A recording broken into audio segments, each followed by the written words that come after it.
Good evening, and welcome back to the Pastor Study. We are all familiar with King David. That God took him from being a shepherd boy, the run of the litter, if you will, with his family, and eventually elevated him to the kingship of Israel.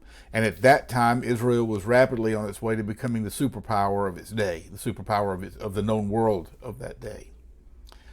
Along the way, David had some speed bumps. That's to say, David almost blew it several times. He disobeyed God when he took a census and brought devastation upon Israel because of his disobedience. He committed adultery with Bathsheba. He was an accessory to murder in that he tried to get, or he in fact had Bathsheba's husband killed. There's no doubt David had flaws.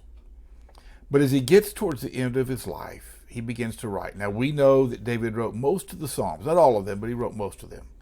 And the most well-known, or at least one of the most well-known, I suspect it is the most well-known, is Psalm 23. And Psalm 23 is written probably towards the end of his life. He is looking backwards and seeing what God has done for him and in his life.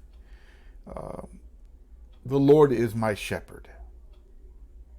The Lord is my shepherd. That meant a lot to David. David understood that shepherd's role, the role of the shepherd, was to take care of the sheep, to protect them, to feed them. And he said, God, you've done that. He goes on to say, I will not be in want. I'm not going to need anything since God is my shepherd. He makes me to lie down in green pastures. He gives me everything I need to eat. He leads me beside the still waters. He provides everything that I need. And then he says something. He restores my soul. He leads me in the paths of righteousness. Whoa. He restores my soul. Why does that fit in the middle of God is providing everything I need? He puts me on the path of where I need to be, but why does my soul need to be restored if everything is going all so well? Well, the truth is David, as I mentioned, had some bad memories in his background. Some things that he was heartily ashamed of, that no doubt if he could go back and have a do-over, he would have done it very differently. And he says something about God that I think we need to take notice of. It's not that God provides the food and the shelter, and that God is Jehovah Jireh, our God who provides. He said he restores. He makes it like it was my soul.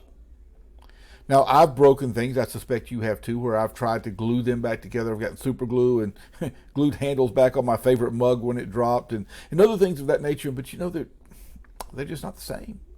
The crack is there. It doesn't look like it did. But David is saying God didn't just go over me with some super glue and try to paint another layer of paint over the top and slap a layer of paint and make it look good again. He said he restores my soul. He puts me back like I was, maybe even a bit better.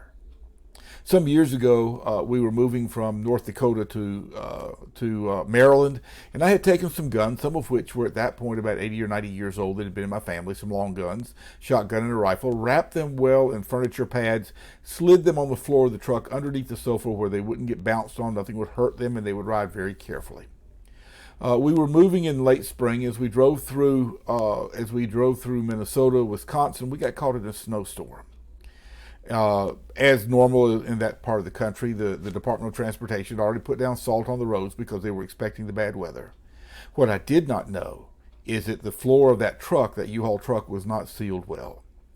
A day and a half later, as I pulled into Maryland, eastern Maryland on the eastern shore, and began to unload the truck, I found that the blanket wrapping my guns was saturated, and they were already corroded. In just a day and a half, they had already rusted. One was a shotgun from my grandfather from the early 1920s. One was a rifle that my father had given me that he had had for years and years. I was heartbroken.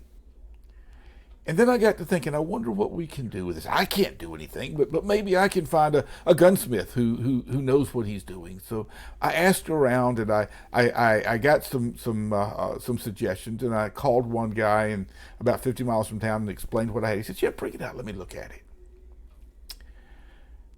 When I got the guns back, not only had all the corrosion been taken care of, they were restored not only to the condition that they'd been given to me, and they were restored to like new condition. The Mars on the stock, the scratches just from normal wear and tear, they were gone. They'd been buffed out and finished off, and literally the guns looked like they had just come off the showroom floor. That's what restoring my soul looks like. God takes what we've messed up and he puts it back together, at least as good as it was when we came off the showroom floor. What he really says is, let's start over. Before you started degrading things, before you started putting scratches and scars and blemishes on your soul, let's take it back to ground zero. Let's start again. David understood that because he'd been through some tough times. He'd been knocked around. He said that even though I walk through the valley of the shadow of death, he'd been there. He knew what that was like. I will fear no evil, for you are with me. And even the bumps and the bangs were buffed out. His soul was restored. And there's no doubt in my mind, the moment we step into heaven, King David's going to be there. Despite all the garbage in his life, God restored his soul. Now, along the way, David also wrote Psalm 51. My sin is ever before me. Take not thy Holy Spirit from me. He took the first step to rebuild his relationship with God, and when he did, God restored his soul. So let me leave you with this thought. No matter what we do, God's mercies are new every morning. He promises to welcome us back with open arms. And as David said, he'll restore our soul. Think about that a bit as you think back over your life and ask yourself, are there things I need to submit to him and ask for that restoration? I look forward to seeing you next week back in the Pastor Study.